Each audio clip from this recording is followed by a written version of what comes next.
संसार माँ दिल के सितार माँ साज छेड़े ऐसे गोरी पड़ गयो मैं प्यार माँ। तुरी करार माँ माया की धार माँ गावों में गीत गीत के संगीत रे प्यार माँ।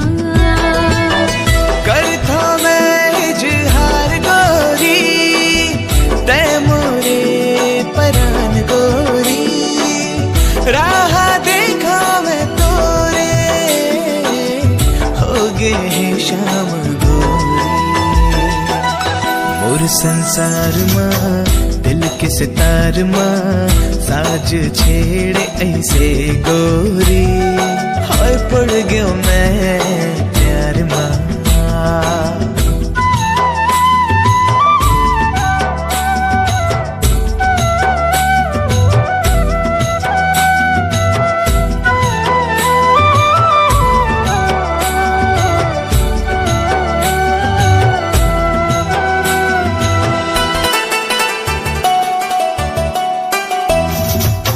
बिंदिया तोरे चांद के टुकड़ा भाई मोला और सुंदर मुखड़ा आजा मोरे तीर माँ सजनी देख ले छागे माया के बदरा।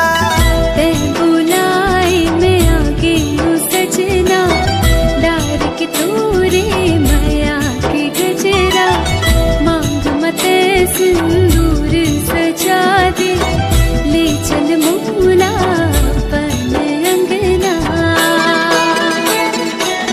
तोरे इकरार माँ माया के धार माँ गावों में गीत प्रीत के हे संगी तोरे प्यार माँ।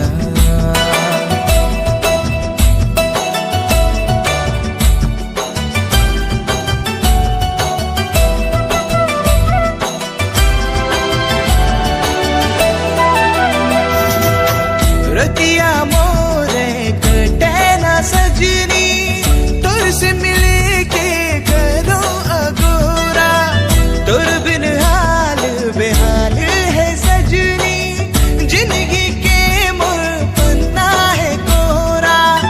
मैं नहीं जानू का होगे मोला एक एक सपना माँ देखो मैं तोला अब रंग मोला कोई ना भावे जब ले तोरी रंग लागे मोला।